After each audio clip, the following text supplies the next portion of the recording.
The stars themselves seemed tired of war.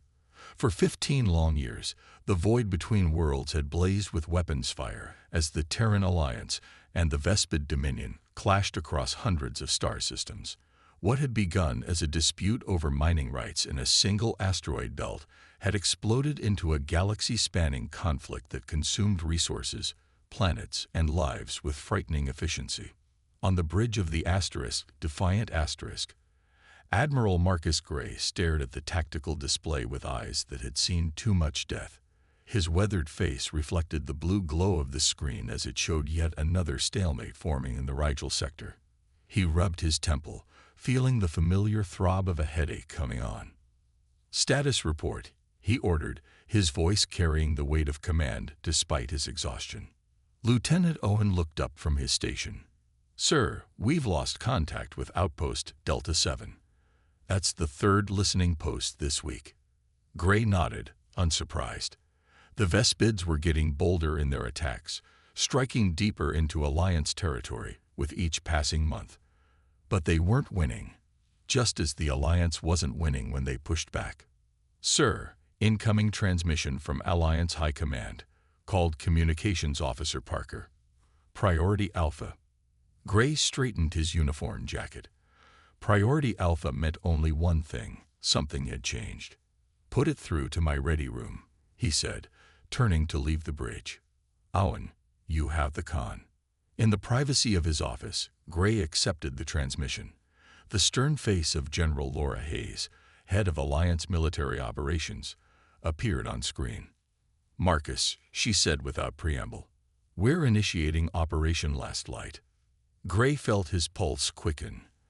Last Light was a desperate plan, one they had discussed but never seriously considered implementing. "Are you certain, General? The risk." "The war turns 15 years old next week," Hayes cut in. "We've lost 30 billion lives. The Vespids have lost more.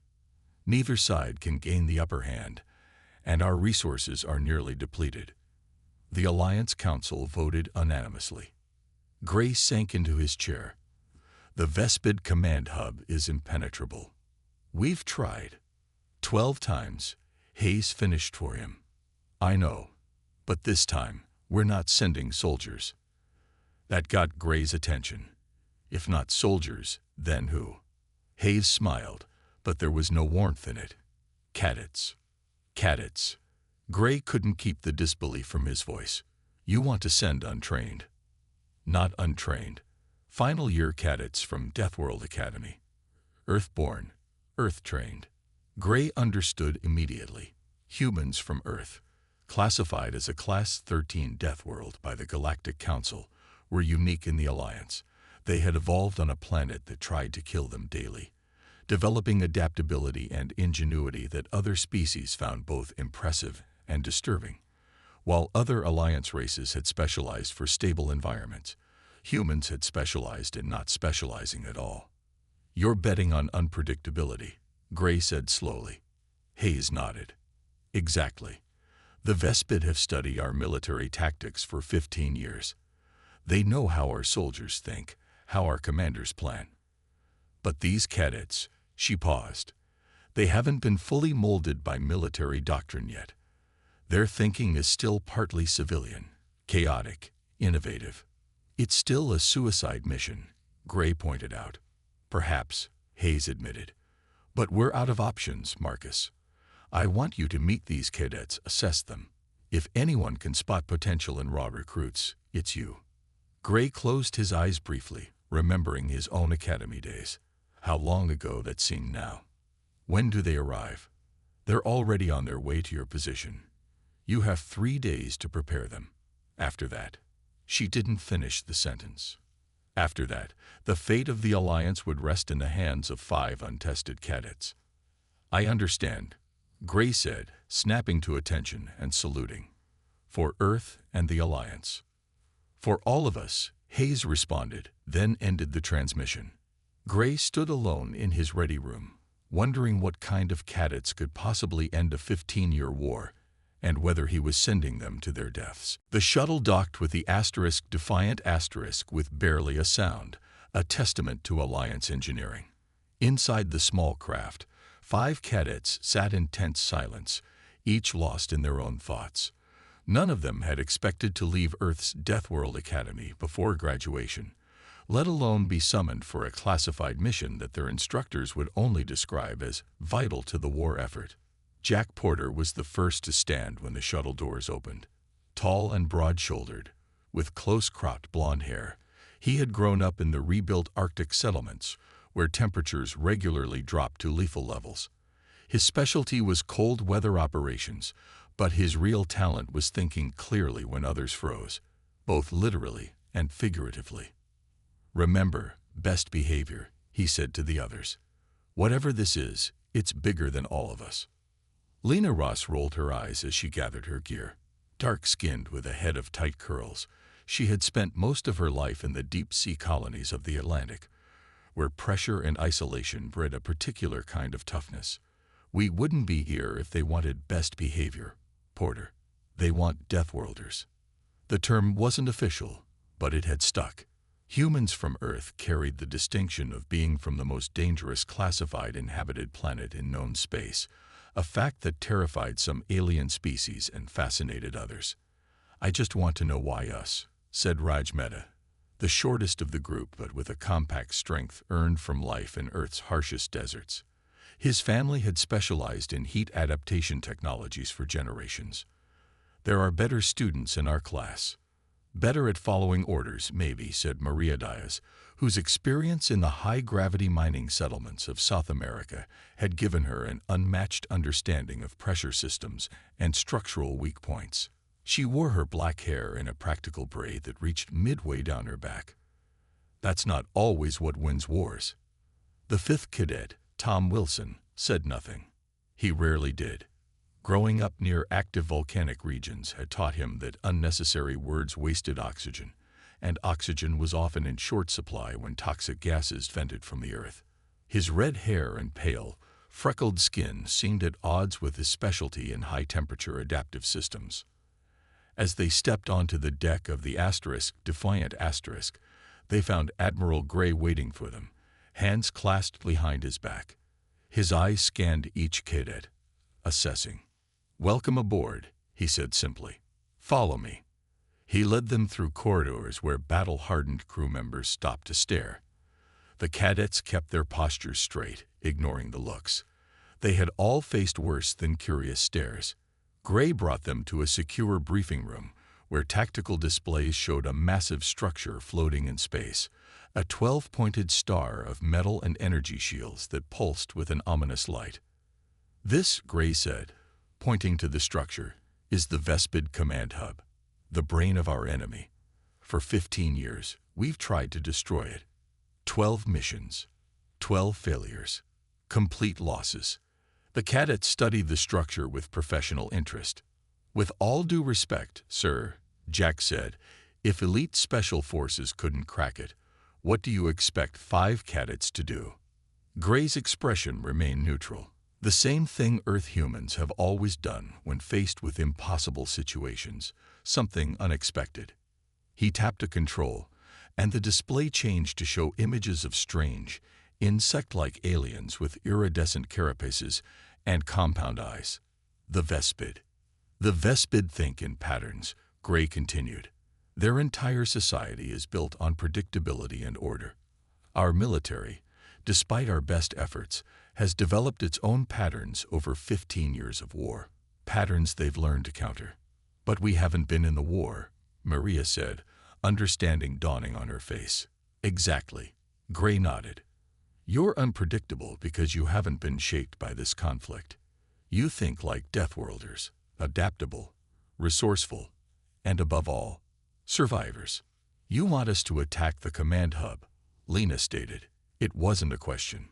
"Yes," Gray confirmed, "and I expect you to succeed where everyone else has failed." The room fell silent as the 5 cadets processed this information. It was Tom, surprisingly, who spoke up. "When do we start?" he asked simply. Gray smiled for the first time. "Right now." The holographic display in the briefing room shifted again, zooming in on sections of the Vespid Command Hub. Admiral Gray's face was grim as he pointed out the defensive systems that had claimed the lives of so many Alliance soldiers. Automated pulse cannons here and here, he said, highlighting clusters of weapons. Energy shields that adapt to whatever hits them. Internal defense drones, and approximately 50,000 Vespid warriors, including their elite royal guard. Jack studied the rotating image carefully. What's our insertion point? That's the first problem, Gray replied. There isn't one. He tapped a control, and a video began to play showing an Alliance stealth ship approaching the hub. It was detected almost immediately, then vaporized by concentrated weapons fire. That was attempt number 7. One of our better efforts. Lena frowned. Why not just blow the whole thing up from a distance? Surely we have bombs powerful enough. We've tried, Gray said, bringing up another simulation. The hub has a displacement field that detects high-energy weapons at a range of half a light year. They jump to a new location before the strike arrives. So we need to get inside, quietly, and take it down from within, Raj summarized, his eyes never leaving the display. What's the objective once we're in? Gray nodded to a lieutenant who handed each cadet a small data chip. This contains a virus designed to shut down their central command systems. It must be uploaded directly to their main computer core, located here. He pointed to the center of the structure. If successful, it will briefly disable their entire network and broadcast their defensive weaknesses to our fleet. And if we fail? Maria asked. The room fell silent. If you fail, we continue fighting until one side is completely destroyed, Gray finally answered. Our analysts predict total civilization collapse for both sides within 3 years if that happens. Tom, who had been examining the schematics quietly, looked up. Why us? Really? It was a question they all wanted answered. Gray seemed to consider how much to reveal. Because humans from Earth have a quality that the Vespid cannot understand, he said slowly. We've studied their psychology extensively. They evolved on a stable, predictable world. Their minds reject chaos as a fundamental principle. But you, he gestured to the 5 cadets, you were raised on a planet that tries to kill its inhabitants daily. Earthquakes, volcanic eruptions, floods, extreme temperature variations. Your minds are wired to expect and adapt to chaos. He walked around the table, meeting each cadet's eyes in turn.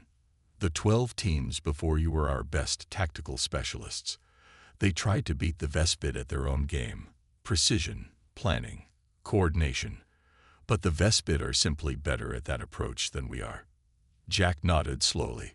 So instead of sending experts, you're sending Deathworlders. Gray finished. People who thrive when plans fall apart. People who grew up believing that survival sometimes requires breaking the rules. Raj looked at his fellow cadets, doubt clear on his face.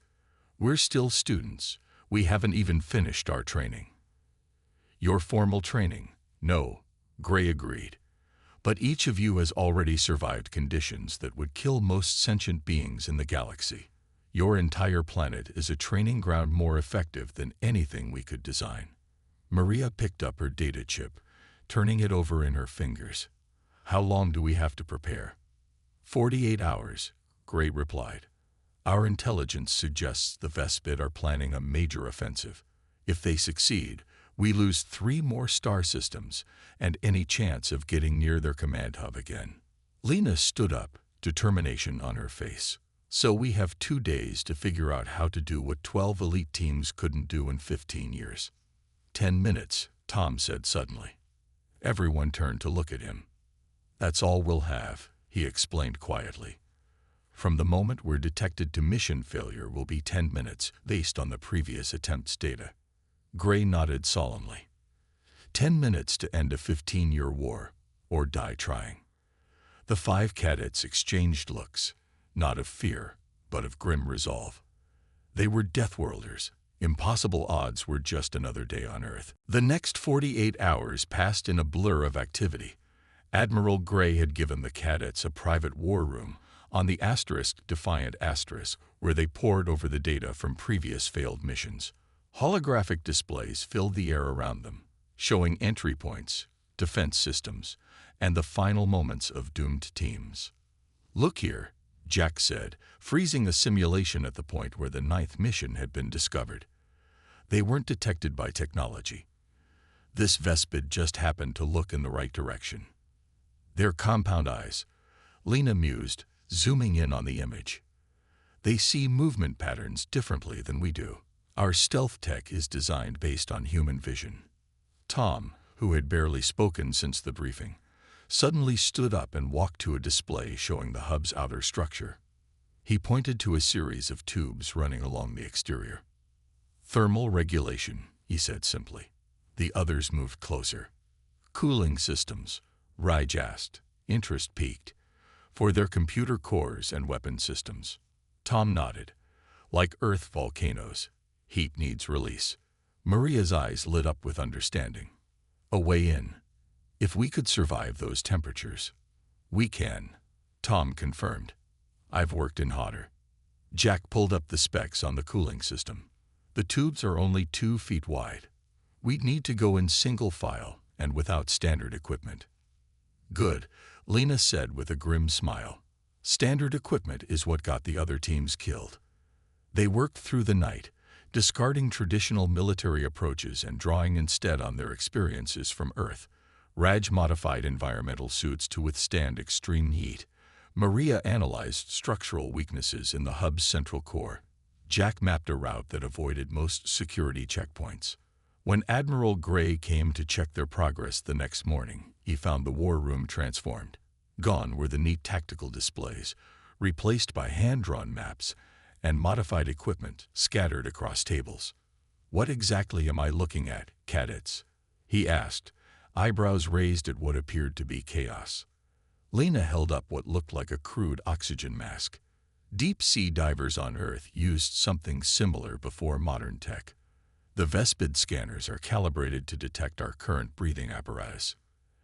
"And this," Raj added, indicating a paste-like substance, his thermal masking compound based on desert survival techniques. "It will hide our heat signatures." Gray picked up a small metal object from the table. "What's this?" "Volcanic glass cutter," Tom replied. "No power signature." The Admiral looked skeptical, but nodded slowly. "Your approach is unorthodox." "That's the point, isn't it?" Maria said.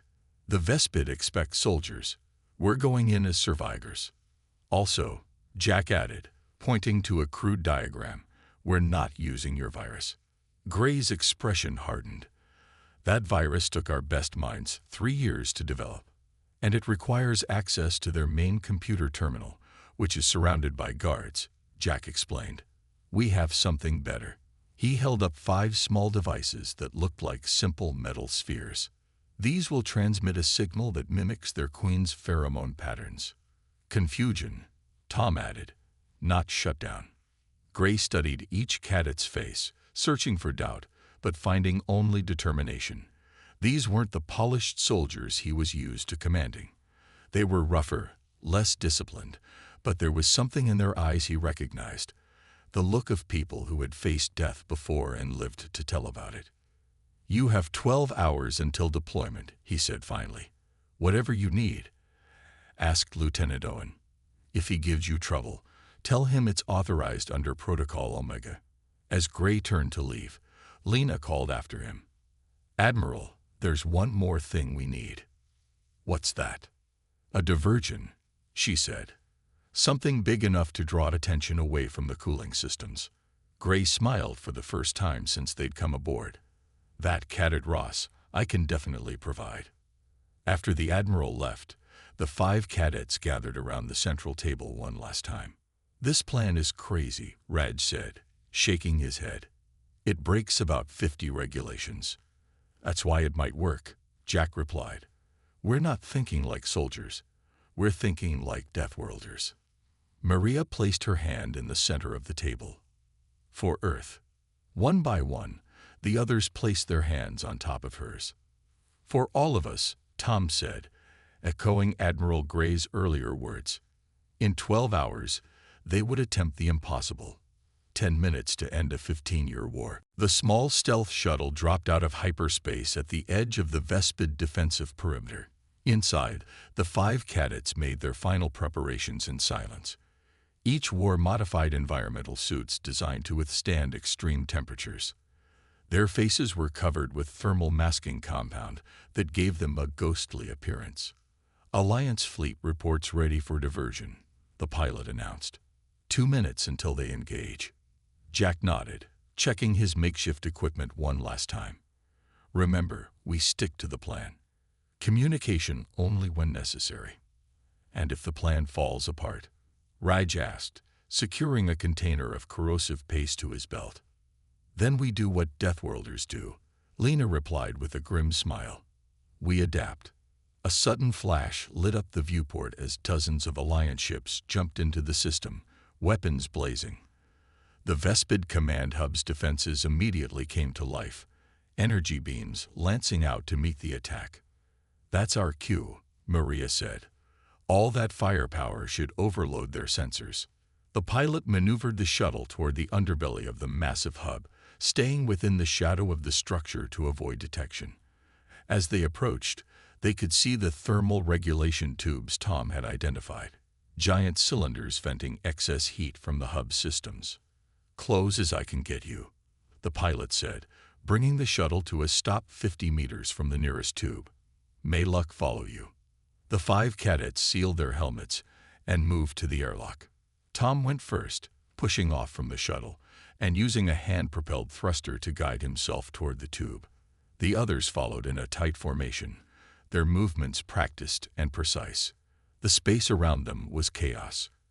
Energy beams and explosions filled the void as the Alliance fleet engaged the Vespid defenses.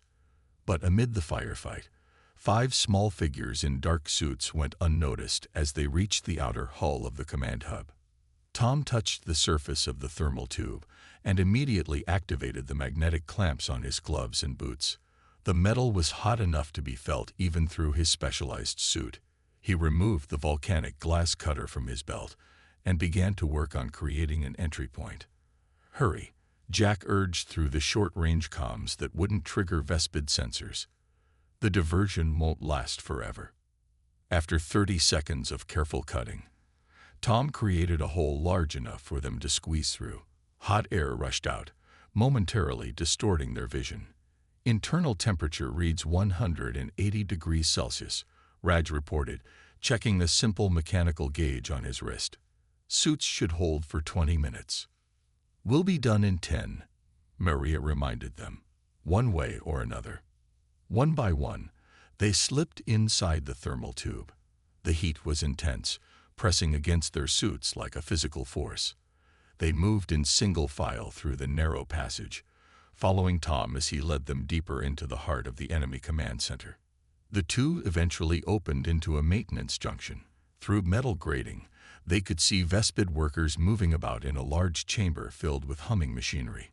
Their insect-like bodies gleamed under harsh lighting, compound eyes constantly scanning their surroundings. Central cooling system, Tom whispered, pointing to a massive unit in the center of the room. Computer core 2 levels up. Lena removed a small device from her pack, a simple mechanical timer attached to a container of corrosive paste. This should create enough confusion for us to move through the main corridors. She set the timer for 2 minutes, then attached the device to a critical juncture of pipes. The cadets retreated further down the maintenance tunnel to wait. The explosion was small but effective. Alarms immediately began to sound as the corrosive paste ate through the cooling pipes, sending clouds of steam billowing into the chamber. The Vespid workers rushed about in confusion, trying to contain the damage. Now, Jack ordered, and they moved as one, breaking through the damaged grating and using the steam as cover. They emerged into the chaos of the maintenance chamber, unseen in the confusion. Vespid workers hurried past them, focused entirely on the damaged cooling system. 5 minutes left, Maria reminded them as they slipped into a service corridor. They had made it inside the impenetrable Vespid command hub. The impossible part was done. Now came the truly difficult task, ending a war that had consumed the galaxy for 15 years. and they had to do it in less than 5 minutes. The service corridor was dimly lit and uncomfortably warm, but to the cadets from Earth, it felt almost welcoming after the scorching heat of the thermal tubes. They moved quickly, following the path Maria had memorized from the hub schematics. 4 minutes, 30 seconds, Jack whispered, checking the simple mechanical timer strapped to his wrist. No digital devices that could be detected or jammed. Another lesson learned from the failed missions before them. The corridor ended at a sealed door. Beyond it lay the main access hall to the computer core, and almost certainly guards. Time for confusion, Lena said, removing one of the small metal spheres from her pack. Tom placed a hand against the door, feeling the vibrations on the other side. 6 guards. Moving patterns. Raj nodded and removed a thin tube from his belt. It contained a substance that looked like ordinary dust, but was actually a compound developed for survival in Earth's harshest deserts. He carefully spread it along the door's seams. 3, 2, 1. He counted, then blew gently on the compound. The dust seeped through the microscopic gaps in the door and into the room beyond. Within seconds, they heard the distinctive sound of Vespid guards coughing and chittering in distress.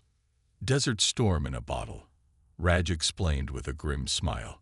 Harmless, but extremely irritating to their breathing systems.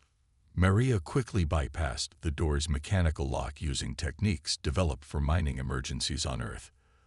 The panel slid open to reveal 6 Vespid guards stumbling about, their compound eyes clouded and breathing tubes fluttering in distress. Before the aliens could react, Lena activated the pheromone sphere and rolled it into the center of the room. It released an invisible cloud that mimicked the scent of a Vespid queen in danger. The effect was immediate. The guards froze, then rushed out of the room in the direction their instincts told them their queen needed protection. 3 minutes, Jack warned as they crossed the now empty chamber. The next section of their journey took them through the main operational level of the hub. Here, the cadets had to move more carefully. Vespid workers and soldiers were everywhere, coordinating the defense against the Alliance fleet outside. Alarms still blared from the cooling system breach, adding to the confusion. "We need to split up," Maria said as they reached a junction. "I can access the communications array from that terminal." She pointed to a workstation where a lone Vespid technician was frantically typing commands. Jack nodded. "Tom, go with her. The rest of us will head for the central core." Without hesitation, they separated. Tom and Maria slipped toward the communications terminal while Jack, Lena, and Raj continued down the main corridor. 2 minutes, Jack whispered as they approached the entrance to the computer core chamber. Through the transparent doors, they could see the massive crystalline structure that housed the Vespid command intelligence, and at least 20 elite guards stationed around it. "No way we're fighting through that," Raj muttered. Lena studied the ceiling above the chamber. "We don't need to. Look, environmental controls." Above the computer core was a complex network of atmospheric regulators designed to maintain the precise conditions the Vespid technology required. "If we overload those," Raj began, "the guards will evacuate to protect the core," Jack finished, already reaching for his pack. Meanwhile, Tom and Maria had reached the communications terminal. The Vespid technician never saw them coming. Tom applied gentle pressure to a point at the base of the alien's neck, using knowledge of insectoid nervous systems gained from studying Earth's most dangerous bugs. The Vespid slumped silently to the floor. Maria slid into the vacant seat and began working on the terminal. Her fingers flew across the unfamiliar controls with surprising precision. 30 seconds until I can reroute the broadcast systems, she reported through the comlink. Then we'll need the core access codes. Back at the computer core entrance, Jack and the others had set their plan in motion. Raj had mixed 2 compounds from his survival kit, chemicals that, when combined, created a rapid expansion of gas. He injected this mixture into the environmental control intake, then stepped back. 1 minute left, Jack warned. Inside the computer core chamber, Alarms suddenly blared as the atmospheric sensors detected a dangerous imbalance. The Vespid guards looked up in confusion, then began to evacuate the chamber as their training dictated. Protect the core at all costs by removing all personnel until the environment stabilized. As the last guard left, Jack, Lena, and Raj slipped inside. 30 seconds, Jack said as they approached the central core. The crystalline structure pulsed with light and energy, the brain of the entire Vespid war machine. Lena removed the final 3 pheromone spheres. Ready. Do it, Jack ordered. Lena's fingers worked with the precision of someone who had repaired deep-sea oxygen systems under the crushing pressure of Earth's oceans. She placed the 3 pheromone spheres at key junction points around the crystalline computer core, each one programmed to emit a different royal command signal. 20 seconds, Jack warned, his eyes fixed on the entrance, where the Vespid guards would return once they realized the atmospheric threat was false. Over at the communications terminal, Maria sent a quick signal to Tom. Ready on my end. Broadcasting channels open. Tom nodded and pressed a small device against the terminal's connection port. Unlike the complex virus the Alliance had developed, this was something much simpler. A feedback loop that would amplify any signal sent through the system 1,000-fold. Ready, he confirmed. Raj knelt beside the core's main access panel, applying a small amount of corrosive paste to reveal the underlying circuitry. 10 seconds. The first of the pheromone spheres activated, sending out the sense signal that, to Vespid sensory organs, translated as the highest form of royal command. Listen. Throughout the command hub, Vespid workers, soldiers, and even commanders froze in their tracks, antennae quivering as they instinctively tuned in to what they believed was their queen's directive. 5 seconds, Jack said, watching as the second sphere began to emit its signal. Witness. Lena connected the final sphere to the core's primary data node. 3, 2, 1. The third sphere activated. Understand. In that moment, Maria hit the broadcast override at the communications terminal. The combined effect was instantaneous. Every screen, every communication device, every neural interface throughout the Vespid Dominion suddenly displayed the same image, the Vespid Command Hub's complete schematic, with all defensive weaknesses highlighted in pulsing red light. But the cadets hadn't stopped there. Along with the technical data flowed something the Vespid couldn't comprehend. Images of Earth, volcanoes erupting, tsunamis crashing against shores, tornadoes tearing across plains, blizzards burying entire cities, and humans surviving it all. This is what we are. Jack's voice echoed through every Vespid communication channel, translated perfectly by Maria's programming.